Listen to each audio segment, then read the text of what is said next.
30वां अध्याय। भगवान श्री कृष्ण चंद्र जी महाराज ने कहा, हे प्रिय नारद जी के वचन सुनकर महाराज पृथु बड़े विस्मित हुए। अंत में उन्होंने नारद जी का पूजन करके उनको विदा किया। इसी कारण माघ, कार्तिक और एकादशी, यह 3 व्रत मुझे अत्यधिक प्रिय हैं।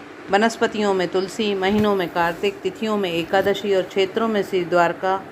जो प्राणी जितेंद्रिय होकर इनका सेवन करता है वह यज्ञ करने वाली प्राणियों से भी मुझे अधिक प्रिय होता है। जो प्राणी विधि विधान से इनकी सेवा करते हैं उनके अनुग्रह से सभी पाप दूर हो जाते हैं। भगवान श्री कृष्णचंद्र जी महाराज के वचन सुनकर सत्यभामा ने कहा, हे नाथ, आपने यह बात बड़ी आश्चर्यजनक कही कि दूसरे के लिए पुण्य के फल से कलह की मुक्ति हुई। यह प्रभावशाली कार्तिक मास आपको अत्यधिक प्रिय है कि जिसे पतिद्रोह का पाप केवल स्नान के पुण्य से ही नष्ट हो गया। दूसरे प्राणी द्वारा किया हुआ पुण्य उनके देने से कैसे मिल जाता है, यह आप मुझे बतलाइए। इस पर भगवान श्री कृष्णचंद्र महाराज ने कहा, बिना दिया हुआ पुण्य और पाप जिस कर्म द्वारा मिलता है सो सुनो। सतयुग में देश, ग्राम तथा कुलों का दिया हुआ पुण्य का पाप मिलता था, किंतु कलयुग में केवल कर्ता को ही पाप और पुण्य का फल भोगना पड़ता है। संसर्ग न करने पर भी यह व्यवस्था कही गई है, और संसर्ग जैसे पाप व पुण्य दूसरों को कैसे मिलते हैं उसकी व्यवस्था भी सुनो। पढ़ाना, यज्ञ कराना और एक साथ भोजन करने के पुण्य का आधा फल मिलता है।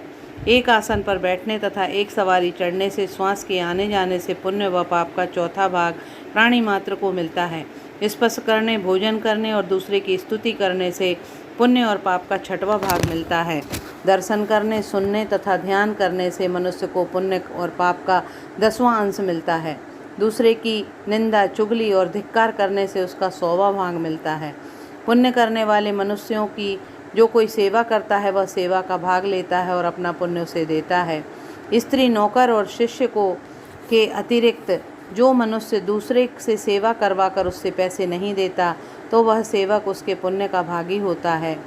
पंक्ति में बैठे हुए भोजन करने वालों की पत्तल जो व्यक्ति लांघता है वह उसको, जिसकी की पत्तल उसने लांघी है, अपने पुण्य का 6वां भाग देता है। स्नान तथा ध्यान आदि करते हुए मनुष्य से जो व्यक्ति बातचीत करता है, उसे स्पर्श करता है, वह अपने पुण्य का 6वां भाग उसे दे डालता है। जो मनुष्य धर्म के कार्य के लिए दूसरों के लिए धन मांगता है वह पुण्य का भागी होता है।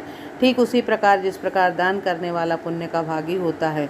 जो मनुष्य धर्म का उपदेश करता है, बाद में श्रोता से याचना करता है, वह अपने पुण्य का 6वां भाग उसे देता है।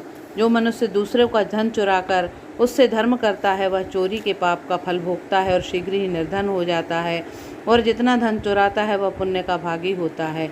बिना ऋण के उतरे जो मनुष्य मर जाते हैं उसके ऋण देने वाले सज्जन पुण्य के भागी होते हैं। शिक्षा देने वाला, सलाह देने वाला, सामग्री को जुटाने वाला तथा प्रेरणा देने वाला, यह सब पाप और पुण्य के 6ठे भाग को प्राप्त करते हैं।